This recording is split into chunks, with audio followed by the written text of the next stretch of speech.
Assalomu alaykum Armanda. İşledik. Doğru mu?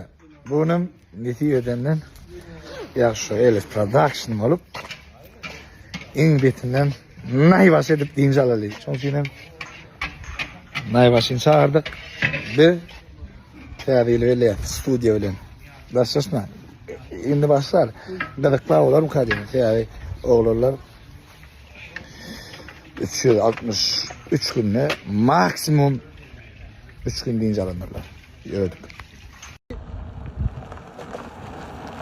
Gelin devlet gelin. Hani bu hatırlamadım. Belki bölümlerim geliyor orada.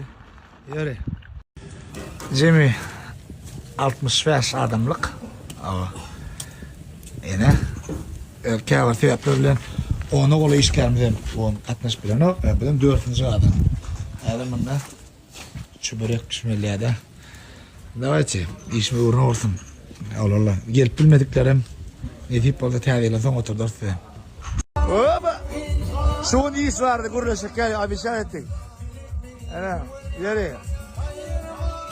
Tədile bir kutlap bera tədile. Kutlu olsun, düşündüğünüz olsun, 2 yıl daha yeter. Sağ olun, yes. Yaşımı da koydun, aramı demiş, başını dik koydun. Yeri!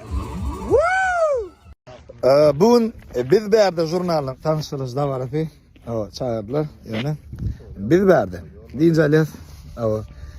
Mutlu oldun 3. tane, 33. taneden çıkarmak. Netif etsin. Bir oturuşu paşası 20 gün bundan ön plan yaptık. Bana dün ayıptılar. Ve en go variantım şu yerde kutlamak.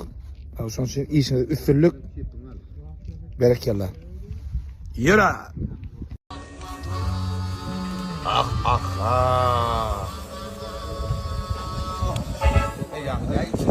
Ben böyle yağsın hanım. Ooo, Nayvası menajeri. Ooo, çapak çalın o. Yine gel. Atazan ile soğluna. Yüzün bellen. Yine. Sol. Allah'ın adını bunu.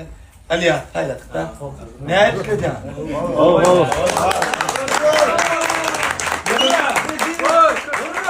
Yalan iyi o işler stüdyomuzda Aliyasa. Tavır. Tavır. Bu oturuşumuzdaki postamı görüp yine ada der ada. Rada da der ada da der. Eren Bay. Tavır olurlar. Yürütü eksklusif. Yine olurlar. Yine ben birinci tapar var ya. Yine dedi. Birinci tapar var ya. Yine. Tanrı bakın Eren Bay. İşin uğruna olsun. Vah. Gel böyle vah. Yine nedir olurlar. Dil. Bu da gitme. 3 minutda patlatını ver ya. Ne duracak? Eren Bay. Sağ ola. Eren Bay. Çok sağ ol. Tanrı'ya katıyla olmadı. Teyze açırlı. Ne de numararım uyan. Sevkırdım uyan. Sağ ol oğlum. Ya bismillah. Hadi.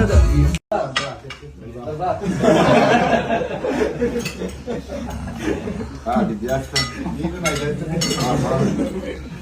Mutlu olsun oğlum.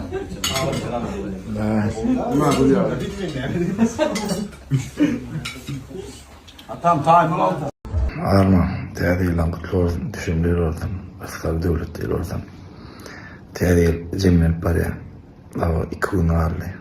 Şu an için benim tədil şu yılki edin sonki 12 tane işimi 12 tane her ayrıca rolikler aldım şu sırk boyunca YouTube'a yükledim. O vaxt tapsa görüm 12 tane tədil iş koydum.